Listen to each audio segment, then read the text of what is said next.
Coming up on tonight's broadcast, Fairbanks Gallery opens a new exhibit, more fatalities from the Ohio school shooting, and North Korea threatens war. All that and more right here on the Beaver News.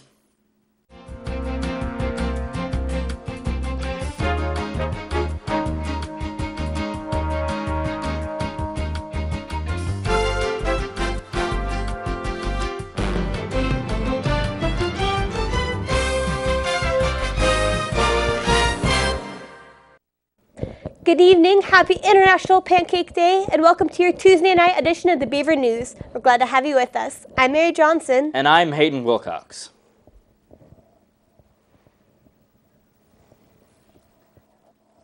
Guardians of the livestock here at Oregon State will be lowering their defenses for the first time in response to community concerns. Here at the university, over 250 sheep and potential incoming generation of approximately 400 lambs are constantly guarded by the watchful eye of many volunteers to help deter coyote attacks. These volunteers, along with non-lethal snares, perimeter fencing, cross-fencing, electrical fencing, and 3 guard llamas, are the only things that stand between the population of sheep and the hungry jaws of local coyotes. But several community organizations, after hearing that a coyote was fatally wounded by one of the supposed non-lethal snares, have asked the university to deactivate all 16 defensive traps. As the university reports, the sheep are used for educational purposes and have done everything that it has to deem necessary to keep those assets, but is willing to cooperate with the local groups to take down the snares. Volunteers at the Department of Agricultural Sciences will now assess whether it can function with the lack of security coming into lambing season. ASOSU is again in the spotlight after the Memorial Union Advisory Board voted 7-3 on Friday in a decision that will result in the removal of both the Memorial Union President and Vice President from the Associated Students of Oregon State University General Elections ticket. Drew Wilson McGrath of the Daily Barometer reports that the positions will now be officially vetted through a hiring process to be later determined by the advisory board officials. Despite the fact that only 10 of 12 voting members were present at the meeting Friday, the vote generated by those present represents a significant change for the future of the MU organization. Queries have also risen among members of the board regarding whether the MU president should still be selected by the student body or also move to a hiring process determined by the advisory board officials in the future. The responses from the students and faculty were limited, mostly consisting of the opinions of student members already involved with the MU. The desired feedback seems to lack input from students not directly affiliated with the organization. As the one-year anniversary of the tsunami that devastated Fukushima, Japan approaches, many beachgoers are concerned about the potential effects of debris from the event. Oceanographers suggest that the majority of the debris swept into the ocean from the tsunami should hit the U.S. and Canadian shores by the end of this year and the beginning of 2013. And some people wonder whether the debris will be dangerous. As reported by the university, beachcombers can take a breath as nuclear radiation health experts here at OSU explain that all debris that could have been affected by the radioactive components of the Fukushima Daiichi nuclear power plant will have been rendered harmless by the time they reach local shores. Scientists explain that the dangerous particles and elements that could potentially cause harm to humans, such as radionuclides of iodine and cesium, have been sufficiently dispersed and decayed to the point where they no longer present a threat to individuals. However, this does not mean the beaches will be completely safe. Professor and head of the Department of Nuclear Engineering and Radiation Health Physics at OSU, Catherine Higley, explains, quote, "The tsunami impacted several industrial areas and no doubt swept out to sea many things like bottled chemicals or other compounds that could be toxic. If you see something like that looks like that on the beach that may have come from this accident, you shouldn't assume that it's safe. People should treat the debris with common sense. There could be some things mixed in there that are dangerous, but it will have nothing to do with radioactive contamination." Material Traces, a contemporary abstract art exhibit by Clarence Morgan, is now being displayed in Fairbanks Hall. Morgan gave a lecture as part of the series on Wednesday, February 16th at the LaSalle Stewart Center. Coordinator of Fairbanks, Douglas Russell, describes Morgan's mixed media art as, quote, "the art of discovery," and Morgan as one of the most articulate artists he knows. The pieces at Fairbanks focus on the lines and shapes used in a winding, cloud-like manner. The pieces hanging on the wall in Fairbanks and their forms are every bit as real as the wall itself. The empirical insight that shakes preconceived notions of disconnection between abstract art and the world. The method in the artist's statement, quote, "The process and material execution and making of the work is not about perfection. However, it's about paying scrupulous attention to every attribute of the work," end quote. Material traces will be in Fairbanks Gallery until March 6th. We now go to reporter Tyler Dahlgren with a story from the Asian Pacific Cultural Center. I'm here at the Asian and Pacific Cultural Center. It's one of the many resources available here on campus, and it's located at 2638 Northwest Jackson Avenue. I'm here with Jason and Mandy of the Pacific Cultural Center here at Oregon State University, and I'm just going to ask them a few questions about what the Cultural Center's purpose is here on campus. Well, one of our main objectives of the mission statement is to raise awareness of the underrepresented culture and ethnicities. And we have many activities and programs going on to share more about each culture. And it's not necessarily all Asian cultures either. As a center, we provide a lot of resources and a lot of events going on during campus. And we're also like a safe space for people who feel the need to come here. It's like a home away from home. And what are some of the events that you guys have going on this month and throughout the rest of the year? Well, this Wednesday we have Hello Around the World, and that's just basically how each culture and different ethnicities have explain how they greet each other and different body gestures. And then we have Pigeon 101. Pigeon 101 is like a Hawaiian Creole language, so it's like broken English kind of thing, but it is a real language. So it's like it's going to be an educational and interactive event. May is our Heritage Month, so we will be having activities the whole month pretty much. And then towards the end of the term, we have our Dead Week Feast, which happens every term. Okay. And students that are interested in finding out about the events, like as in what time that you guys are going to have them, where can they find that information at? Well, we have posters, flyers all around all those centers there, and we have a Facebook page, and we usually invite everybody in events on there too. All right. Thank you. This has been Tyler Dahlgren with KBVR Channel 26 News. Back to you in the studio.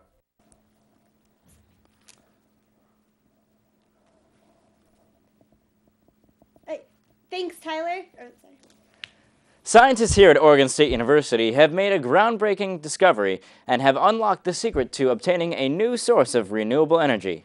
Negative refraction, an energy-gathering concept lost long ago to mere theory, has been fully uncovered by researchers here at Oregon State, who have not only made a possibility, but also made mass production possible. Negative refraction, first theorized by Scottish scientist James Maxwell over 150 years ago, is the concept of bending incoming radiation the opposite way of which it would be hitting any substance and absorbing that radiation. Maxwell, famed physicist, is known to be one of the greatest scientists of our time, along with Albert Einstein. As reported by the university, Maxwell attempted his research on the theory around the time of the Civil War, where his research became restricted due to insufficient tools. In the recent past, previous attempts by scientists to recreate this effect have had to rely on very expensive crystalline fixtures that proved to be impractical in wide use. Bill Cowell, doctoral candidate in the School of Electrical Engineering and Computer Science, explained, quote, "To accomplish the task of negative refraction, these metamaterials have to be absolutely perfect, just flawless. Everyone thought that the only way to do that was with perfectly crystalline materials, which are quite expensive to produce and aren't very practical for large-area commercial application. We now know that these materials may not need to be that exotic," end quote. This new concept, inspired by designs for flat panel television, has led scientists at Oregon State to create a new ultra-thin, ultra-smooth glass laminate that has no crystal structure. Researchers theorize that the application of this technology could provide light magnification that dwarfs current technology and could be used in electronic manufacturing, biomedicine, and space applications. We'll be heading into our first short break of the evening, but don't go anywhere because when we return, we'll have a sports update and a look at news around the nation. Stay tuned.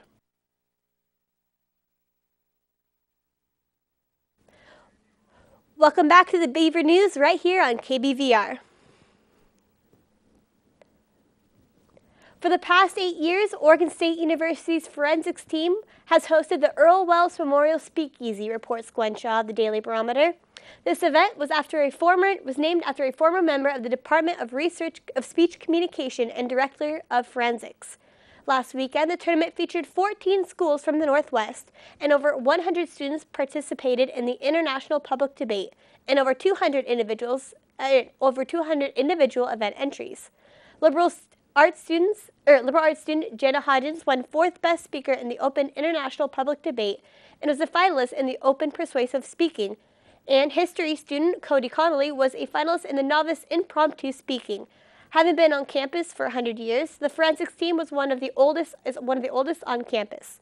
Any undergraduate student in good academic standing can join the team, regardless of their major or experience.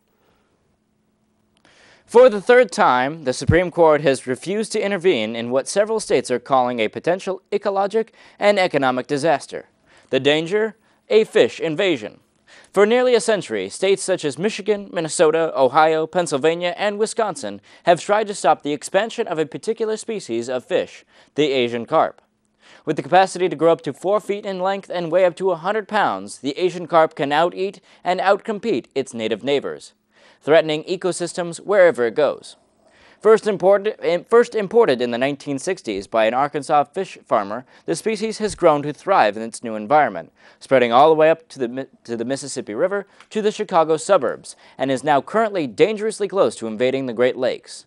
Officials from several states are urging Illinois to reassess their defenses and pay close attention to their man-made barriers to ensure that the invasive carp does not migrate into the largest collection of fresh water in the American continent. In regards to the issue, the Supreme Court was asked to force Illinois to immediately close the locks and dams connecting Lake Superior to the Mississippi until a proper fish-proof barrier can be built. As reported by CNN, electrical barriers set up by the Engineering Corps of the Army designed to deter fish migration have since been proven ineffective, and the case remains at large. We now go to Joe Hedberg for a look at our local forecast.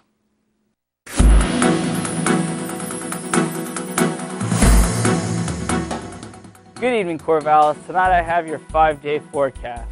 Expect to see some rain showers with a low of 36 degrees. Wednesday, the rain continues with a high of 43 degrees and a low of 34 at night. Thursday, we have a high of 45 degrees with more rain showers, followed by a low of 34 degrees at night. Friday, even more rain with a high of 46 degrees and a low of 39 degrees at night. Finally, on Saturday, rain again with a high of 52 degrees and a low of 37 degrees at night. Rain, rain, and more rain. That's your 5-day forecast. Back to you in the studio. Thanks, Joe. We have an update on the school shooting in Ohio. A third victim has died from wounds suffered in the shooting, the medical examiner's office said today. Demetrius Hewen, 16, was previously listed as being in critical condition, but is now being reported as deceased, and Russell King Jr., 17, was declared brain dead early this morning. 16-year-old Daniel Parmenter passed away on Monday. 2 other students were wounded in the shooting. Authorities have yet to officially name the team shooter arrested in the Monday morning attack, but many students, some whom said that were steps away from the suspect when the bullets flew, described the shooter as withdrawn boy named TJ Lane. Just before classes started on Monday, witnesses say Lane silently walked up to a table of students holding a gun. As he opened fire, the shooter was emotionless. As the student recalled, a suspect has scheduled to make an initial court appearance at 3:30 p.m. today. Authorities have not released the charges he may face. It is also unclear if the public media will be allowed in the courtroom, because many of the juvenile hearings are closed. Terribly sad story, Mary. WikiLeaks has placed itself back in the news this week after controversy arose from its latest exploits. As reported by CNN, WikiLeaks posted about 5 million stolen emails from the Austin, Texas-based private intelligence firm Stratfor. WikiLeaks asserted that the emails, quote, reveal the inner workings of the company that fronts as an intelligence publisher but provides confidential intelligence services to large corporations and government agencies. The emails show Stratfor's web of informers, payoff structure, payment laundering techniques, and psychological methods, end quote. Stratfor announced that the stolen emails were written privately and were never intended for public viewing. The company also explained that it could not verify which emails may have been altered or corrupted during this process. Streffer said, quote, "Having had our property stolen, we will not be victimized twice by submitting to questioning about them. Streffer will not be silenced and will continue to publish the geopolitical analysis our friends and subscribers have come to rely upon," end quote. Private First Class Bradley Manning was charged with releasing the files to WikiLeaks and is currently facing court-martial charges. Meanwhile, WikiLeaks founder Julian Assange awaits in England and is currently battling extradition requests from Swedish lawyers who wish to try him for sexual assaults in reference to legal issues long since past. Officials have ruled the death of a 10-year-old girl following a fight last week to be a homicide, authorities said Monday. CNN reports that Joanna Ramos, a 5th-grade student at Willard Elementary School, died of blunt force trauma to the head 6 hours after an altercation with a female classmate that lasted less than a minute. Authorities have identified the other girl, who is 11, as well as several onlookers, and they are continuing to investigate what happened. Sergeant Rico Fernandez said, quote, "The two girls met in a nearby alley next to a church and began hitting each other," end quote. After the fight, the girls left and went their separate ways. Once the investigation and autopsy were complete, the findings have turned over to the Los Angeles County District Attorney's Office for review and to determine whether the charges will be filed in the case. No arrests have been made. It is now time for our final break of the evening, but we will have a look at more of your national and international stories in just a minute. Welcome back to the Beaver News, live on Channel 26. On Monday, Occupy protesters in London were forcibly removed from their tent city by police forces at around midnight following a state-mandated eviction notice. Spiro van Limnen, an organizer of the Occupy London movement, told CNN that the group had anticipated the raid by police after losing an appeal to the eviction notice filed by the London Corporation, which is the body that runs London's financial district. Overall, despite few instances, government officials and Occupy protesters alike agreed that the raid was relatively peaceful, and peaceful protesters were not taken by surprise. Limnen explained that in preparation for the raid, several essential tents, such as the communal kitchen, university, and first aid tent, were taken down swiftly the day before the raid, and that many people had left the morning of. At one point, over 150 tents occupied the space in front of the St. Paul's Cathedral, but by the evening, only 70 residential tents remained. Limnen explained that the movement is far from over, but will need to be reformatted before further protesting can be done. CNN reports that North Korea is said to be ready to fight war with the United States and South Korea as the two allies kicked off their annual joint military drills Monday. The international community has been negotiating with North Korea after its nuclear program for years. The most recent talks between North Korea and the United States ended Friday with little visible progress. They were the first high-level talks since the death of North Korea's longtime leader, Kim Jong-il, in December, and the subsequent transition of power to his youngest son, Kim Jong-un. Kim's death threw into flux U.S. plans for renewed diplomacy with North Korea, including formal talks on ending Pyongyang's nuclear program and possible resumption of the U.S. food assistance. The North Korea government was expected to suspend its uranium enrichment in exchange for food assistance as part of a deal that was to be announced around the time of Kim's death. South Korea and the United States regularly hold military drills, and just as often North Korea denounces them as a provocation. Leading up to the Russian presidential election, Russian television channel Channel 1 has announced a foiled attempt at the assassination of Russian Prime Minister Vladimir Putin. As reported by CNN, the report comes from Channel 1 News, taking citation from several unnamed sources. The report includes a detailed account from one of the conspirators who described his plan to assassinate the Prime Minister with a combination of military-grade mines and a suicide bomber. The plotters, arrested in January, were taken into custody by Russian officials and interrogated until their motives were explained. Despite the seriousness of such a threat, many people wonder as to the facts behind it.